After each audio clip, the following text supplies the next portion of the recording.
You ever see someone take a big bite of food? It just looks like it tastes better, right? Like something about it. It just is very appealing. I don't get to experience that. You see, I have a very small mouth. I know a guy with a podcast. How can he have a small mouth?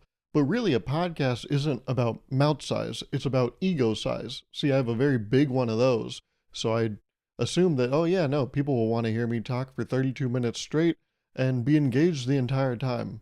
But a mouth size, that's something completely different. It has no bearings on whether or not you should start a podcast.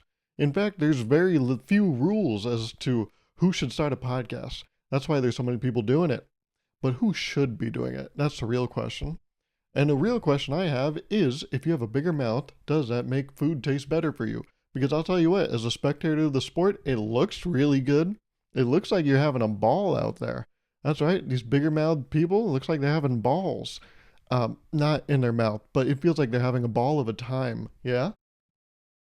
And I came across, internet videos. That's the weirdest way to say anything now, right? Today we say, oh, I saw a YouTube video, I saw a TikTok, I saw a reel, I saw a short, and you're like, oh, did you see the one from 3 weeks ago? And they're like, yeah, probably today. But people always say, very specifically, oh, what did you see? No one ever says, oh, I saw some internet content. I'm like, all right, creep. Where'd you see it? Not on the internet, I think, right? Feels weird that you called it that. Would you download it or something? It lives on a hard drive now? Weirdo. But I was looking at some internet content, specifically TikToks, and one TikTok I keep getting recommended, not recently, but in the past I would, and I remembered him this week. I don't know why it came to mind, but it was because I was thinking about big mouths. And it's none other than Tommy Winkler. I had to look him up again because I'm like, oh, I forgot this guy's name. But he goes by the Food Guy. His handle is Tommy Winkler. And he has 11.7 million followers on TikTok. And I didn't check the other places where his online content resides. But I looked at Mr. Winkler's page to remind myself how satisfactory it looks when he bites into something. I don't know if it's because of its teeth or the size of his mouth, but something about it is very appealing. And it looks like 11.7 million other people would agree with me. We'll say 11.5. Probably there's some bots in there, right? It's not just 200,000 people. There's probably more bots than that are probably DMing you when you interact with his content saying, hey, cutie, you want to win a giveaway? And you're like, oh my God, would I? I don't get a lot of satisfaction out of my real life. So if I could maybe score and win a giveaway for engaging with Tom Winkler's content, that seems like a win. Wow, this Tuesday is really turning itself around. But no, it feels like a lot of people like this content. That's why he has that niche of just, biting, biting down on some stuff. And I think it's true. I think if you have a bigger mouth, right? Again, I wouldn't know. I have a small mouth. I was told by a dentist that's why they had to take out 7 teeth. That's right. All these teeth you see, it's not even the whole bunch. Yeah, we had to exile a few. More than a few. A couple is 2, right? In some couples, they like to stretch that definition, but a couple, by definition, is 2. We won't talk about the poly people, but but a couple is 2, right? Speaking of balls, anyways, what are we doing here? All right, but a couple is 2. And I feel like a few, right, is any more than a couple. It's 3 or more. But that's also could be called several. But when you get to a certain number, right, doesn't a few not feel like it applies? Like 7, sure, that's a few in some context. That's also another big thing, right? Context. It's like, what are we talking about? A few players in like a game, right? In a basketball game, everything goes back to basketball. A few players, sure, that could be 7. But a few teeth in your mouth to be 7, that's less than a few, even. I feel like, however, if you were to say, oh, I have a few teeth, and you had 70 teeth, that's far too many teeth. Now we're talking about a shark? Now that's not that weird. I don't know how many teeth a shark have. Anyways, we're getting away from the point. The point is, people with big mouths seem like they enjoy food more. And I thought about it, I'm like, oh yeah, it's because there's a lot of room to operate. I think that maybe is why this theory has some legs, because once food gets in there, it has a lot of area to play. It's like having a big backyard, right? It's like any activity you could do in a small backyard feels a little more fun in a big backyard. You ever do an egg hunt, right? Hopefully around Easter. If not Easter, I don't know what you're doing You should be on some kind of list because I bet you have some online content, don't you? But I feel like an Easter egg hunt, right? Ooh, yay. On a big backyard, that feels like an adventure. But in a small backyard, that feels like a mistake. It feels like someone dropped some eggs and now you got to pick them up because they wouldn't go that far. It's a small backyard, right? And I feel like that's kind of the same thing as the food in someone's mouth. I think a better analogy would actually be if you've ever played basketball with a woman's basketball, it's 28.5. Is that centimeters? I don't know. But it's 28.5, and a men's basketball is 30. And if you've ever played basketball with a woman's basketball, it feels very fun. It's like one step above a Nerf basketball, but one step below the men's basketball. It still feels like fun, but it still feels real. Do you know what I'm saying? Like eating food, it's real, but with a bigger mouth, it feels fun. Because a woman's basketball, I can palm it, right? I got these claws on me. And a men's basketball, yeah, with certain angles, I can sometimes palm it. Texture has to be right. It's one of those very smooth balls, and good luck. But a woman's basketball, I can palm that and act like Michael Jordan. You know, I can put it behind me like this and, do all that stuff. Ooh, and then still airball the shot. But it feels more fun. A Nerf basketball, you ever shoot that thing? Once it leaves your fingertips, there's like a 50% chance it goes over there. I don't know why, but a Nerf basketball, maybe it's because these hands are so big, but a Nerf basketball, I have very little control to a certain point. But a woman's basketball, it still feels like I have control, but it's more fun, right? A woman's basketball is more easily dunkable than a men's basketball. Because if you've ever attempted to dunk, I know my audience, you guys are all attempting to dunk, right? I think if I attempted to dunk, I would tear something. I'm only 26, but I don't think my body knows that. My brain knows that, right? But my body's like, hey, we're gonna relax this weekend, right? I'm like, oh yeah. I go on a slight walk. They're like, what the fuck was that? I'm like, I'm relaxing. They're like, yeah, I don't think we have the same definition, man. That was crazy. That was an attempt on your own life. Okay, don't do that shit again. I'm sorry. But yeah, playing with a woman's basketball, it feels fun, but it still feels real. And that's what I feel like eating food with a big mouth feels like. It almost feels like a game, doesn't it? I know games aren't real. Except the game of life, baby. And we're all just trying to get through it. Depending on what our dice roll looks like, if you're a real life player, it's a wheel, it's not a dice. Well, there's also dice, right? Because if you land on a certain spot, I think you roll some dice. Anyways. Let me know. If you have a big mouth, does food taste better to you? Oh, well, I guess you wouldn't be able to know what it tastes like for us normal people, right? Also, that feels wrong to be like. Anytime you say like someone has a different feature about them, and then you say like, oh yeah, you have that versus like normal people, that feels wrong. Oh yeah, you got like that. You don't have like a normal nose. You have like a big nose. I'm like, all right, well, I don't like the. Just because it's big doesn't mean it's normal. It comes in many different sizes, okay? Shoes, right? Shoes come from, I don't know where shoes start, honestly. What's the first shoe size? It's not 0, is it? Right? Because that would be a pirate. Don't, no. I should. Well, half of a pirate, right? Unless it's the pirate from Family Guy, Peggy. Is that his name? Probably. But let me know, all my big mouthed freaks out there. Do you guys think food tastes better for you? It seems more exciting to me, right? Like when I watch people play basketball, the game looks more fun. And then you go shoot around, and you're like, this is exhausting quickly. These players, right? They play, play like a 48-minute game, and still, I know they don't play all minutes, but let's say they play like a 36-minute game. Still, people will be like, hey, come on, pick up the hustle. And I'm like, if you walk to the bathroom, if there are a certain amount of steps you have to climb, you're going to get exhausted, okay? You're going to get to the top. You're going to have to hold that little railing next to the usher or the security guard person and take a few deep breaths because you've winded yourself. Not just from yelling at these freak athletes that are not normal, but because you can't handle a few flight of stairs. Again, what is a few? Is a few stairs 3 or is a few stairs 700? I don't know. It depends how physically fit you are. And it depends how big your mouth is. Because that also means you can take in more air, right? And if you can take more air, I know if you aerate wine, that makes it taste better. People with big mouths, maybe they aerate the food and that makes it taste better. We're not doing these kinds of research. And I feel like that's why our society is regressing. It's because we're not moving forward. If you're not going forward, you're moving backwards. That's what my band teacher would always tell me. And then I was like, what are we doing? If you ever think about growing up, it feels kind of weird to think about. What's this guy talking about? I'm just saying, isn't it weird if you put everything in the context of now? Like, I'm 26.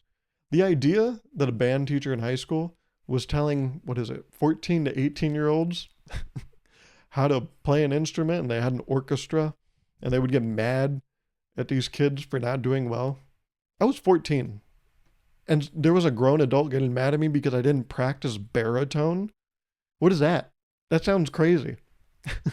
I also think it's really funny that everyone wore backpacks when we were younger. Like, that was normal. It looked weird if you didn't have a backpack. Now, if you have a backpack, it looks weird. Because you're like, hey, what's in there? How much cargo do you need? Okay? It was a keep inventory game. Like, why do you need that shit on you? All right? Just leave it at home. Okay? Don't you have a base set up? Oh, no. Okay. My bad. You finished college and now you realize you don't have a purpose because you're in business school. So now you're backpacking all around Japan. Okay. No, my bad. Yeah. Maybe your whole life is in that backpack. I apologize. My bad. That's on me, coach. But it is kind of funny to think, yeah, when we were younger, everyone wore backpacks. But now if you're an adult with a backpack, people are like, ooh, is he going to come? And then someone could be like, who? And they're like, backpack. Because it would only be you. There's not enough people wearing backpacks as adults. Wait, there are. Yeah, there's not enough people as adults wearing backpacks. So if you say, oh, the guy that wears a backpack as an adult, you probably know who they're talking about. When you're a kid, however, if you say, oh, the person with a backpack, they're like, that could be anyone. That's my entire class. What do you mean? Well, the one with the rolly backpack. And they're like, oh, I know who you're talking about.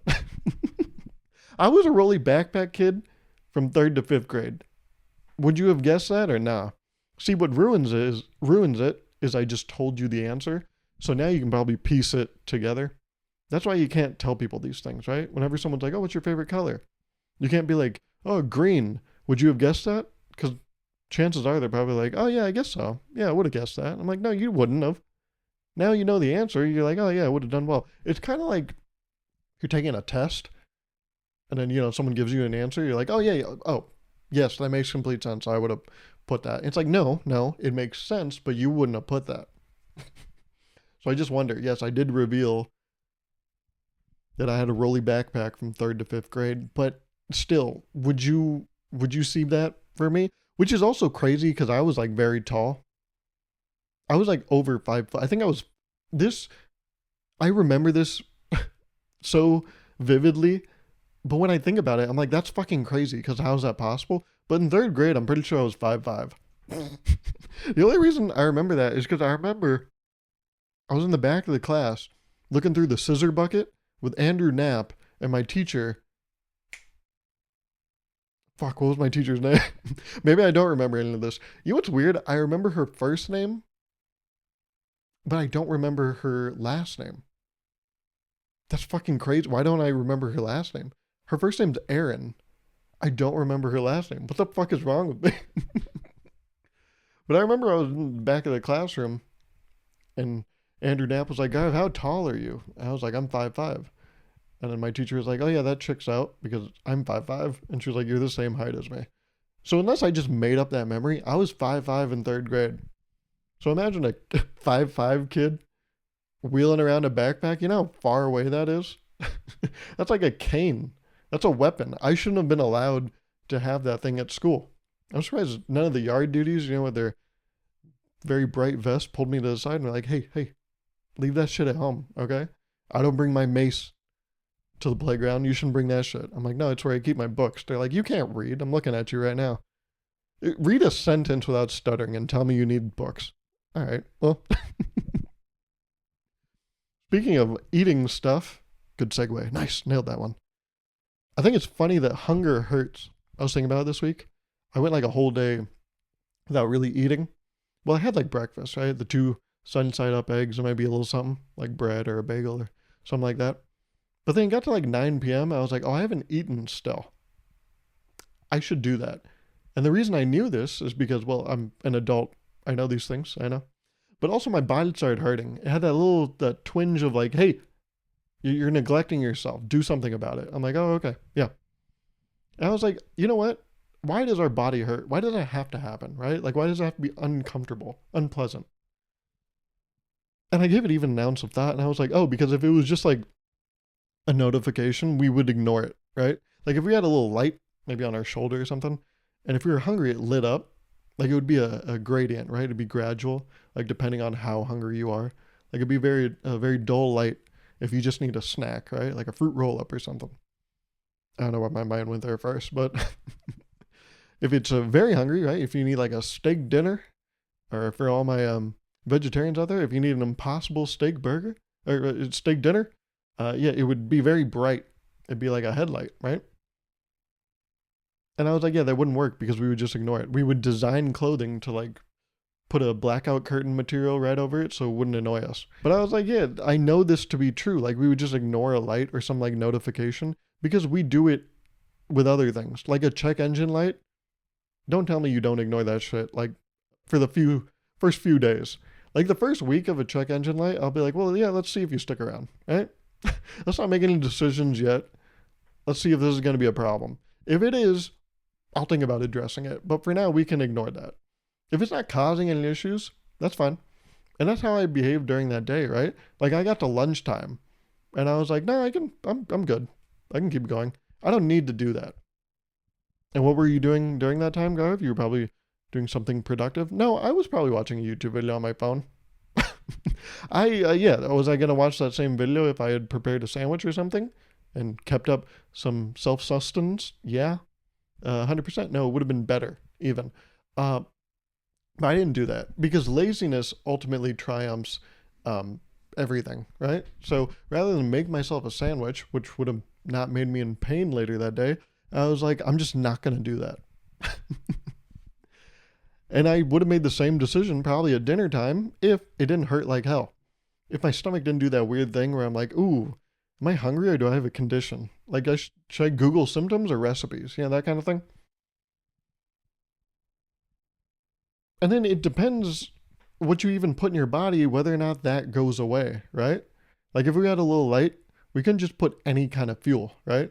Like when you go to fill up gas, you can't just put diesel or anything in there and act like that light's going to go away. You got to put, oh yeah, low fuel light, right? That happens. That's when you know, oh, I got to get to the gas station, fill it up. But you got to use the right gas. I use what is it, 87? Wait, is it 87? What is it? Isn't it like 85, 87, 89? Or do you add 2 to each of those? Anyways, I do the lowest one, the unleaded, the lowest one. And so I got to put that shit in. If I grab that green nozzle and put diesel in my car, I'm fucked. I don't have a car that does that.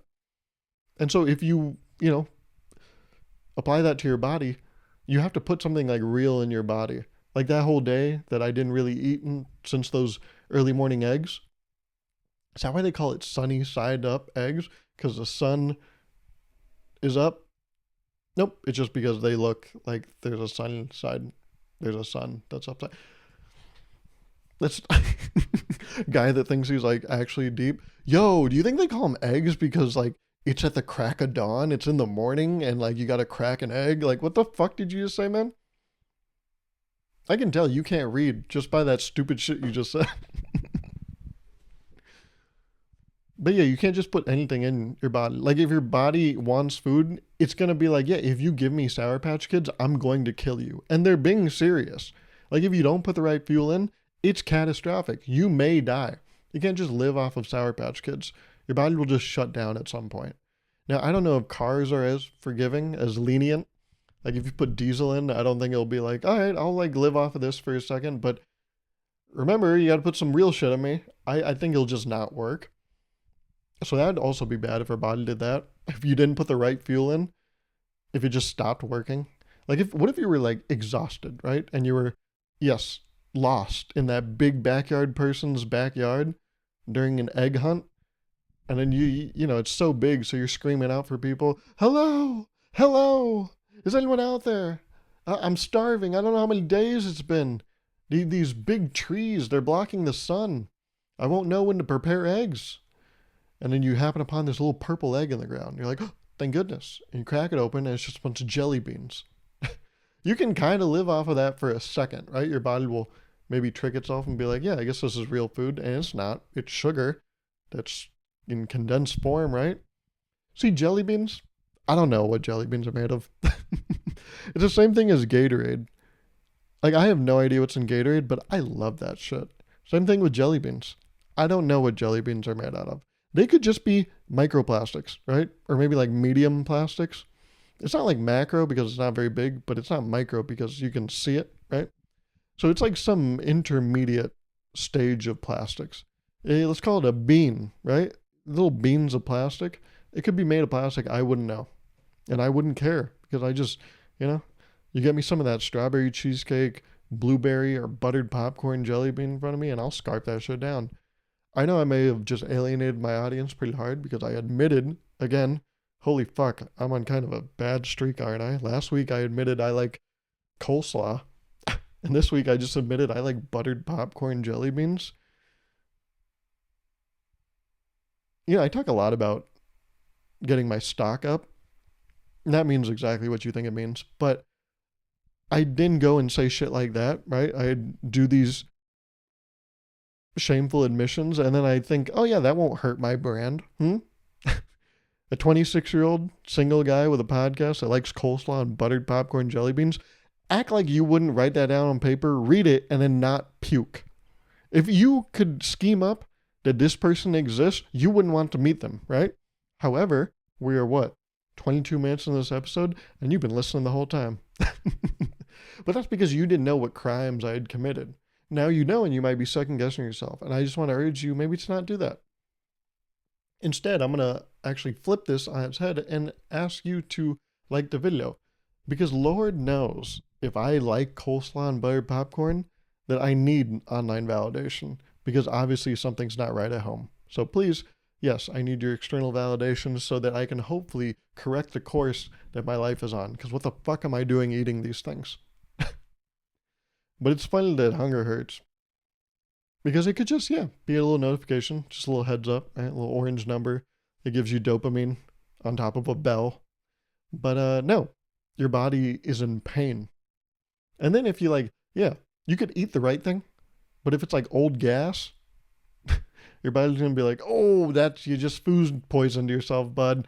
Now the car's not going to work. It's going to putter along, but you're going to, what is it? The check engine light? That thing's going to be on and you got to pay attention to that shit.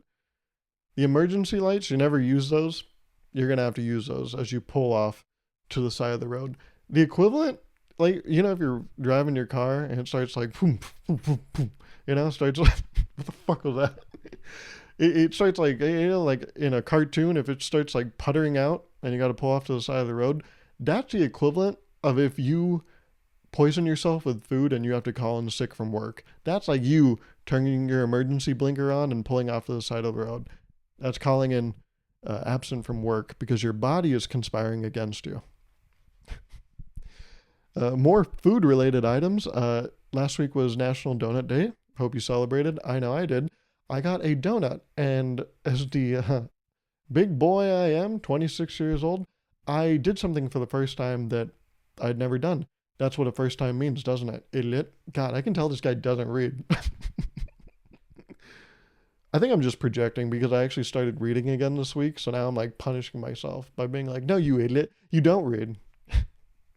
What was that? What kind of positive self-talk is that? It's the opposite. It's negative self-talk. Wow, he's so articulate and astute. This guy sounds like he reads. But I got a donut, and I did something for the first time, which is I ordered the donut by the name of the donut. What do you usually do, Garv? Well, if you go to a donut shop, they have the whole gallery of donuts where you can see them on full display. Usually I point. Yeah, can I get the chocolate one right there? Yep. Oh, nope, one down. Oh, there's a lot of chocolate ones around there, aren't there? But no, this week, the person in front of me, they ordered a donut. And they were like, yeah, can I get the maple glazed donut? And I pointed to one. And I was like, oh, maple glazed. Huh, that's what it's called. That's actually the one I'm going to get. So I was like, I can use this new tech to my advantage. So I got up there all confidently. They're like, what can I get for you? I was like, I'll take a maple glaze. They're like, Yeah, which one though? There's a bar, there's a circle. It's not very specific at all. Did you even read? I'm starting to form an implication about you, an assumption. Please don't let it be true. But you look like a guy that doesn't read. This isn't a funny bit. I don't know why I keep going back to it. It's not funny at all. Like, no one's. It has no humor. There's no comedic basis to it. Well, yeah, Garv, that's your whole podcast. Easy. Easy now. But yeah, I did the adult thing. And I was like, yeah, can I get a maple glaze? It's the circle one, yeah. They're like, yeah, anything else? I was like, no, that's it. And I felt like such an adult. Because usually I do the point where I'm like, oh yeah, can I get the bar? Yeah, right there. Oh, yep, the third row down. Oh no, one more down. Yeah, right there. And then you you crouch down, and I can hear your knees snap. They make that cracking noise. That apparently isn't a cause of concern, but it still happens, and there's no explanation behind it. So I guess you shouldn't have to worry. Our body does a lot of things, right? It lets us know, gives us a lot of feedback, but a lot of times you don't know what to do with it. Like when I crouch down and my knees make that, snapping noise, what do I do with that? Like, why can't my body just tell me? Our body, it's a very open communicator, but it's not very articulate. Have you ever noticed that? It gives you a lot of signs, but then it's not very clear what to do with those signs. What the fuck, right? Poorly designed, I tell you. But then you get a little cut on your arm, and that shit heals like by the end of the day, right? So that's nifty. I guess it all evened out, doesn't it? But when I went to this donut shop, of course, I got an iced coffee too. And when I put the straw in the iced coffee, I like doing that thing where you tear it off at about like 70 to 75% up the straw. You do a little tear so you leave the head on it. Yeah, it's an uncircumcised straw. But then you put the straw in and it feels like, oh, look, I work at a restaurant. But then the rest of the straw wrapper, I crumpled it up and I was like, oh, there's no small trash can in sight. So I just put it in my back pocket. And then later that day, I sat down and I was like, oh, that's weirdly uncomfortable. And I reached in my back pocket. I was like, oh, there's this little crumpled up straw wrapper. And I was like, oh my God, I had my own little Princess and the Pea moment, didn't I? Look at that. Life is a fairy tale, isn't it? I guess it is happily ever after. I mean, a Friday with an iced coffee and a donut, that is kind of a fairy tale, isn't it? Because who let me do that? What fun is that, huh? Even more food topics, by the way, and going out and buying stuff. I realized I didn't do this, but I considered doing it. If you go to a grocery store and you buy only cereal and milk, it makes it obvious that you want a bowl of cereal, which there's nothing wrong with that. I just think it's very telegraphed. Like, someone sees you do that, they know what you're going to do. Like, if someone sees you, right? Maybe on a Tuesday night when you were a kid and you have a parent that's disgruntled. If you enter like a arts and crafts store late on a Tuesday night with your disgruntled parent, the people know, oh, you have a report due tomorrow and you didn't tell your parent about it until right now. That's what it feels like to buy milk and cereal. People looking at you will be like, yeah, I know what you're about to do. And it feels kind of vulnerable, doesn't it? Because if someone sees you buy milk and cereal, they know you're about to go back to your private quarters, which you get to do whatever you want, but they somehow know now what you're going to do. Because that's the thing. If you buy milk and cereal, just that, you're going to go home and eat it. You don't go home and just put it, the milk in the fridge and the cereal in the pantry or the cabinet or whatever. You're going to go home and you're going to make yourself a bowl, which is also funny anytime to say, oh, make yourself a bowl of cereal. Because make has a very creative connotation to it, but a bowl of cereal is just assembly, right? It's like, well, no, that's, yeah, what is it? I feel like when you say you make something, it has the idea that you're going to make an entire bridge. But when you actually make the cereal, it feels like you're making a Lego set, right? Like it's like, oh, this is the only way this can go. And a child could do it.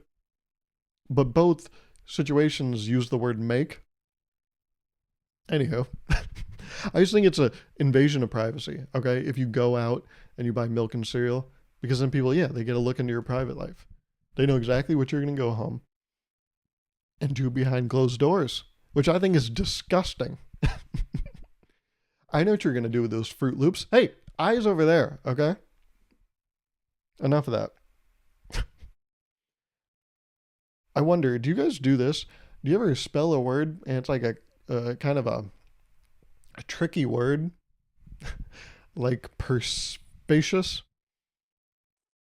I just made that word up. I don't think that's a real word. Perspacious. Perspacious. Can I get a definition? Perspacious. Someone with a big mouth, as to reveal that they probably enjoy their food even more. Perspacious. Oh, perspacious. Yeah, thank you. Perspacious. Perspacious. Perspacious. That is correct. However, it's a made up word, so you don't get any points. Get out of here. I realize when I spell a big word and then the little red squiggly line doesn't pop up, I will delete a letter I know that is in the correct spot and then kind of click away from the word to see if the red thing pops up. And then if the red squiggly line pops up, I right click it and I use autocorrect just to make sure that I did spell it correctly. Because yeah, there was no red squiggly line, but then I get in my head, I'm like, oh, did I just spell a different word correctly then? Or is that the word I meant to spell? So I wonder, do you guys do that too? Do you ever spell a word? It's correct, but then you delete a letter that you know is in the right spot as to bring up the red squiggly line and then intentionally use autocorrect, because I do. And if you do that too, I don't think you should feel ashamed. This is a safe space, and that's what we aim to do every week, create such a thing. And in order to do that, you got to make sure to like these videos so it can get a farther reach. You guys, I want to thank you so much. Last week I requested comments and you had given them. So I will do a humble request again and ask for comments and likes on this video. Because last week, yeah, it got shown to a few more people and we're building up this community, huh?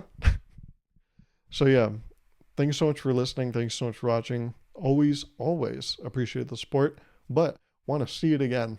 All right. So let's see it. And I will talk to you next week. Okay.